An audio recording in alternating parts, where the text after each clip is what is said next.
أعوذ بالله من الشيطان الرجيم بسم الله الرحمن الرحيم عن أبي بكر رضي الله تعالى عنه قال سمعت رسول الله صلى الله عليه وسلم اغد عالما أو متعلما أو مستمعا أو محبا ولا تكن الخامسة فتهلك والخامسة أن تبغض العلم وأهله.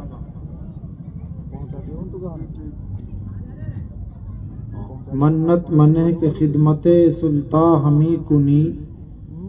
منت منہ کے خدمت سلطان ہمی کنی منت شناش ازو کے بخدمت بداشتت. محترم سامعین اور دور دراز سے آئے ہوئے آج کے اس افتتاحی پروگرام کے تعلق سے یہ بات اس سے پہلے بھی عرض کر دی گئی. حضرت مولانا انوار صاحب نے بھی اور اس کے بعد حافظ محمد مشتاق نے بھی عرض کر دی تھی کہ یہ ادارہ یہ جدید یا نیا نہیں، یہ ادارہ در حقیقت قدیم ہی ہے، پرانا ہی ہے. حالات کب بگڑ جائیں، کیسے حالات بن جائیں، یہ تو موقع ہی ہوتا ہے. حضرت مفتی صاحب دامت برکاتہم العالیہ بحسن خوبی تقریباً 10-12 سال سے مسلسل ایک ادارے کو پروان چڑھانے میں کوششیں جاری تھی اور ساری تھی، اور جب تک وہاں بازار میں وہ ادارہ چلتا رہا الحمدللہ کافی سارے بچے حافظ قرآن اور پھر اس کے بعد عربی کتابوں کا جو سلسلہ جاری تھا اس کو پروان چڑھاتے رہے. لیکن اس میں بھی کیا خیر ہے، اس میں کیا بھلائی ہے، یہ اللہ ہی جانتا ہے. آج اس پروگرام کے تعلق سے اس جلسے میں آپ کی جو تشریف آوری ہوئی ہے، ادھر حقیقت یہ آپ کی خوش نصیبی ہے. ایسا نہیں، حضرت مفتی صاحب نے امید ہے کہ ہزاروں دعوت نامے ہم تک پہنچائے ہوں گے اور سینکڑوں جگہوں پر خصوصاً مساجد پر پوسٹر بھی لگائے ہوں گے اور ان اکابر کے ناموں کا اعلان کیا گیا کہ اگر علاقے کی بات کریں تو یقیناً وہ اس علاقے کے چمکتے دمکتے ستارے ہیں، اور اگر ملک لیول کی بات کی جائے تو ملک لیول کے وہ چمکتے دمکتے ستارے ہیں. اب جس کی قسمت میں ان اکابر کو سننا تھا، جن کے لیے اللہ نے یہ خیر جن کے دلوں میں ڈالی، وہ کاموں کو چھوڑ کر یہاں تشریف لے آئے. بہت سارے آنے چاہتے تھے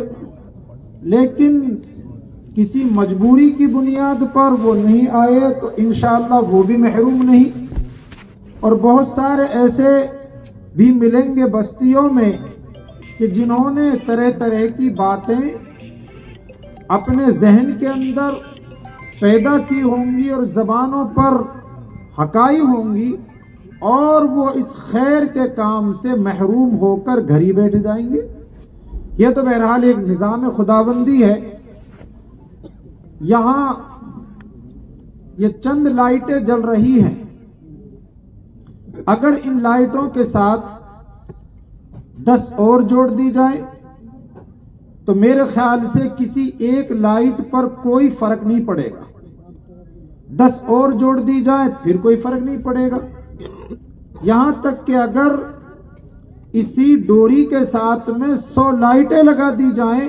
تو سب لائٹ اور سب بلب اپنے اعتبار سے روشنی دیں گے.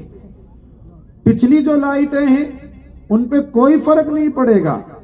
لیکن روشنی بڑھ جائے گی، اجالا بڑھ جائے گا. علماء کی پکار یہی ہے، علماء کی آواز یہی ہے کہ جتنے زیادہ دینی مکاتب ہوں گے، دینی درسگاہ ہوں گی، دینی مدرسے ہوں گے، اتنے ہی یہ مدارس اسلامیہ دین کے پھیلنے کے اور لوگوں کو سنوارنے کے اور لوگوں کو سنورنے کا ذریعہ بنیں گے. لیکن بعض نادان اور بیوقوف اپنی زبان سے ایسی باتوں کو کہہ کر کے دنیا میں بھی مجرم اور آخرت کے بھی مجرم ہیں. حضرت مولانا نے غیبت کے تعلق سے ہمیں کتنی اچھی طرح سمجھانے کی کوشش کی تھی کہ بیجا ضرورت اور بے فائدہ باتیں کرنے سے حاصل کچھ نہیں، صرف اور صرف اپنا نقصان ہوتا ہے. اللہ کے رسول صلی اللہ علیہ وسلم نے ارشاد فرمایا، ایک حدیث میں نے پڑھی اور اس حدیث کے اندر 4 کاموں کے کرنے کا حکم ہے اور ایک کام سے روکا گیا ہے، نہ کرنے کا حکم ہے. اب 4 کاموں کی طرف تو طبیعت چلتی نہیں، لیکن 5ویں کام کی طرف چلتی ہے جو نقصان دہ ہے، حاصل کچھ نہیں. آج تک نہ کسی کے بکواس کرنے سے، زبان کھولنے سے نہ کوئی ادارہ رکا ہے نہ رک سکتا، نہ کوئی مکتب رکا ہے نہ رک سکتا، لیکن خواہ ادھر ادھر بیٹھ کر کے اپنی زبان کو گندا کر لیتے ہیں. اور اول تو کوئی خیر کرنے کی توفیق ہی نہیں ملتی، اور اگر بالفرض کوئی بھلائی کر بھی لی تو غیبت کر کے اس کو بھی بیکار کر لیتے. اللہ کے رسول صلی اللہ علیہ وسلم نے ارشاد فرمایا، اغدو عالما او متعلما او مستمعا او محبا. 4 چیزیں ارشاد فرمایا. سب سے پہلا کام یہ ہے کہ اگر موقع ہو، وقت ہو، شاید ہمارے جو بزرگ ہیں آپ کے پاس موقع نہ ہو، وقت نکل گیا، اب تو آپ کے ذہن پک گئے ہیں، ذہن کمزور ہو چکے ہیں، یہاں سے تو مزید ضعف اور کمزوری پیدا ہوگی، طاقت نہیں آ سکتی. اگر بالفرض پھر بھی کوئی بوڑھا بھی اگر قاعدہ لے کر کے مسجد میں بیٹھ جائے، پارا لے کر مسجد میں بیٹھ جائے اور یہ نیت کر لے کہ مجھے پہلے یہ قاعدہ پڑھنا ہے، پھر مجھے پارا پڑھنا ہے، پھر قرآن پڑھنا ہے، اگر زندگی نے میرا ساتھ دیا پھر مجھے بڑھاپے میں مولوی بننا ہے، اگر بالفرض وہ پہلے ہی اس دنیا سے ہاتھ دھو بیٹھتا ہے اور اس دنیا سے چل پڑتا ہے، اللہ کی ذات سے امید ہے کہ جب اس کی نیت مضبوط ہے تو اللہ اس کو عالموں میں اٹھائے گے. اب یہ نہیں کر سکتے تو ہر دن، ہر روز، ہر ہفتہ، مہینے میں، 4 مہینے میں کچھ نہ کچھ بہرحال سننے کو ملتا ہے. بہرحال پہلا حکم یہ ہے، اغدو عالما، کہ عالم بنو، او متعلما، یہ سیکھنے والے بنو. اگر آپ کے پاس ہماری زبان کمزور ہو گئی، ہم زبان سے رٹ نہیں سکتے، یاد نہیں کر سکتے، اور پوری زندگی آپ نے قاعدے میں لگا دی، پارہ ام میں لگا دی، پوری زندگی اسی کو پڑھنے کی کوشش کرتے رہے اور یوں ہی ہماری جان نکل گئی اور آخری سانس پورے ہو گئے، تو قیامت کے دن انشاءاللہ آپ کا شمار طالب علموں میں ہوگا. اور طالب علم کا مقام پتہ کتنا بڑا ہے؟ اتنا بڑا مقام ہے کہ جب ایک طالب علم قاعدہ لے کر اپنا بیگ لے کر، اپنا ساز و سامان لے کر، اور علم کے لیے جو وہ سامان ہے، کتابیں لے کر، قلم لے کر، دوات لے کر اور اپنا بستر لے کر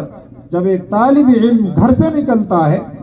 اور علم حاصل کرنے کی غرض سے گھر چھوڑتا ہے تو پوری دنیا کی مخلوق اس کے لیے دعائیں کرتی ہے۔ یہ دعا کا سلسلہ ان قرآن پڑھنے والوں کے لیے ہے۔ یہ اللہ کی جو رحمتیں اترتی ہیں یہ صرف اور صرف حدیث پڑھنے والوں کے لیے، قرآن کے جو ذریعہ ہیں سیکھنے کے، سمجھنے کے، ان کے لیے ہے۔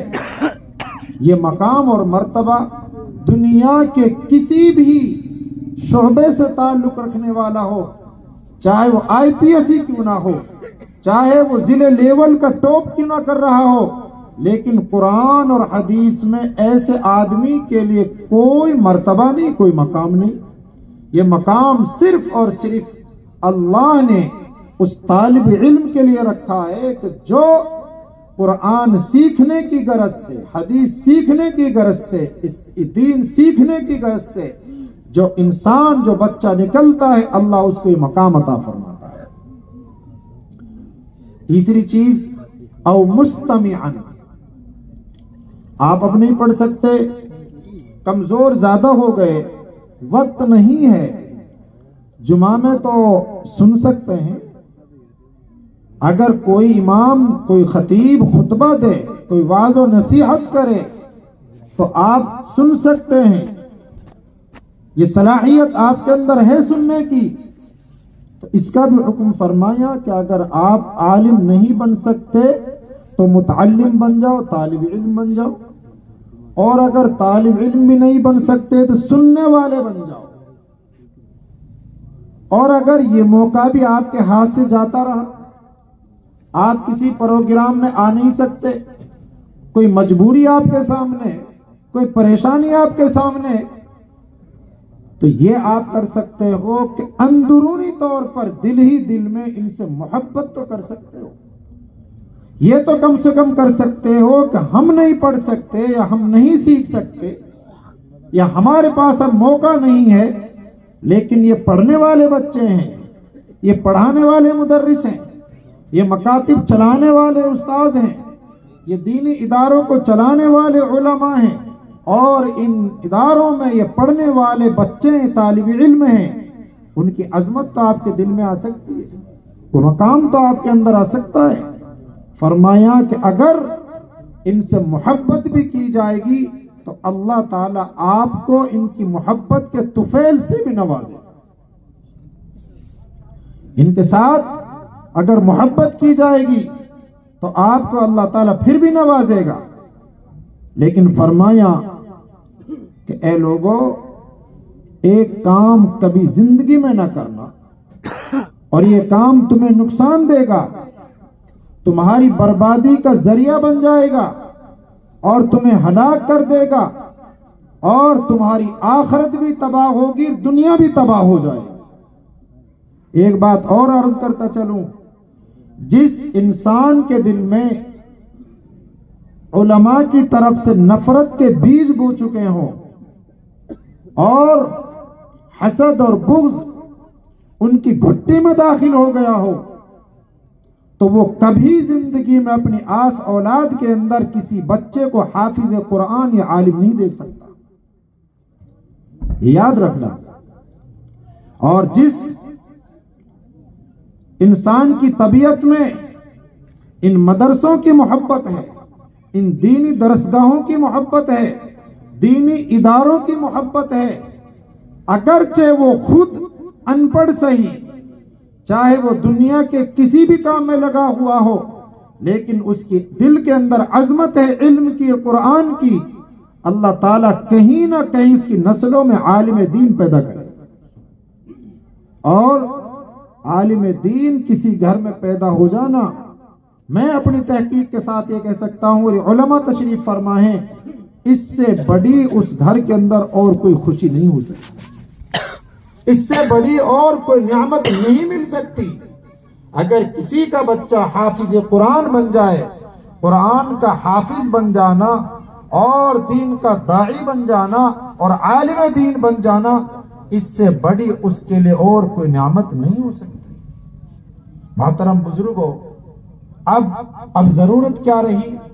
خامخواہ بکواس کرنے کی، خامخواہ اپنی چند نیکیوں اگر اول تو وہ حاصل نہیں ہوتی اور اگر حاصل بھی ہو جائیں تو بے وجہ ان کو برباد کرنے کی۔ اس لیے اگر ہم ہر وقت ان کے ساتھ خیر خواہی کا معاملہ نہیں کر سکتے، ان کے ساتھ بھلائی کا معاملہ نہیں کر سکتے، ان کے ساتھ محبت کا معاملہ نہیں کر سکتے، تو کم سے کم یہ کر سکتے ہیں کہ اپنی زبان پر کنٹرول کر سکتے ہیں، اپنی زبان کو روک سکتے ہیں، اپنی زبان پر تالا ڈال سکتے ہیں کہ ہم سے کسی کا دل نہ دکھے، ہم سے کسی کو تکلیف نہ ہو۔ محترم بزرگوں، آج کا یہ بیٹھنا در حقیقت ایک روشن باب کا انعقاد ہے۔ انشاءاللہ ایک وقت آئے گا کہ اسی سرزمین سے، آج یہاں جنگل ہے لیکن ایک وقت آئے گا کہ انشاءاللہ یہاں سے حفاظ کرام کی جماعتیں تیار ہوں گی اور علماء کی جماعتیں تیار ہوں گی، جیسا کہ ابھی عرض کر دیا گیا کہ مفتی ارشد صاحب کے حوصلے بلند ہیں، اللہ تعالیٰ ان کے حوصلوں کو قبول فرما لے۔ میں نے شروع میں ایک شعر پڑھا، شیخ سعدی علیہ الرحمہ اپنے زمانے کے تصوف کے بے تاج بادشاہ ہیں، اس نے کتابیں لکھی ہیں، تصنیف کی ہیں، اور ایک ایک جملہ اپنے وقت میں ایسے انداز میں لکھا کہ آج وہ صحیح صادق آتا ہے۔ بہرحال شیخ سعدی علی الرحمٰ نے فرمایا، منت منے کہ خدمت سلطان ہمیں کنی، منت شناش ازو کے بخدمت بداشتت۔ آپ اس کو ایسے سمجھ سکتے ہو کہ ایک بادشاہ ہے اور بادشاہ کے یہاں سینکڑوں مزدور اور نوکر ہیں، سینکڑوں نوکر اور مزدور کام میں لگے ہوئے ہیں، اپنے اپنے کام بٹے ہوئے ہیں۔ اگر ان مزدوروں میں سے کوئی مزدور ناراض ہو کر بیٹھ جائے اور وہ یہ سوچنے لگے کہ اگر میں کام پہ نہیں جاؤں گا تو بادشاہ کا تو کام ہی بگڑ جائے گا، اس کا تو نظام ہی خراب ہو جائے گا، تو آپ اندازہ لگاؤ یہ گھاٹا اس مزدور کا ہے کہ بادشاہ کا ہے۔ جب وہ روزانہ مزدوری دیتا ہے، شام ہونے پر ایک مزدور ناراض ہوگا تو 4 اور آ جائیں گے، 4 اگر بیٹھیں گے تو 12 آ جائیں گے، مزدوری جب پوری ملتی ہے تو 12 ناراض ہوں گے تو 70 آ جائیں گے۔ تو یہاں بادشاہ کا نقصان نہیں، یہاں ان مزدوروں کا نقصان ہے۔ اگر آپ کی زبان کھلے گی اچھائی کے لیے تو اللہ آپ کے لیے بہتر فیصلے فرمائیں گے، اور اگر ہم اس کام سے دور ہٹ جائیں گے، اس مزاج سے دور ہٹ جائیں گے، اس نظام سے دور ہٹ جائیں گے، مدرسوں سے، مکتبوں سے، دینی کاموں سے، نمازوں سے، دیگر عبادات سے اگر دور ہٹ جائیں گے، اللہ کی مخلوق اس دنیا میں بے پناہ ہے، اربوں خربوں لوگ ہیں، اللہ تعالیٰ نہ جانے کس علاقے سے اپنے دین کے کام کو لینے لگے، آپ اور ہم محروم ہو کر رہ جائیں گے، اور بدقسمتی ہمارا مقدر بن جائے گی اور ناکامی ہمارا مقدر بن جائے گی۔ اس لیے اگر آپ کے یہاں یہ سلسلہ قائم ہوتا ہو، جاری ہوتا ہو، کسی مکتب کی بنیاد رکھی جاتی ہو، کسی دینی ادارے کی بنیاد رکھی جاتی ہو، تو اس پہ ہمیں تانے نہیں، ہمیں خوش ہونا چاہیے کہ آنے والے وقت میں یہ دینی ادارے ہمارے بچوں کے، ہماری نسلوں کی ایمان اور اسلام کی حفاظت کے ذریعے اور قلعے بن کے تیار ہوں۔ اس لیے میں آپ حضرات سے یہی درخواست کر سکتا ہوں کہ جب بھی کوئی ایسا موقع آئے اور ایسا وقت آئے تو آپ کا حوصلہ، آپ کی ہمت افزائی اور آپ کے جو تعاون ان علماء کے ساتھ ہونا چاہیے۔ اللہ تعالیٰ آج کے اس بیٹھنے کو قبول فرما لے، حاضری کو قبول فرما لے، اور اب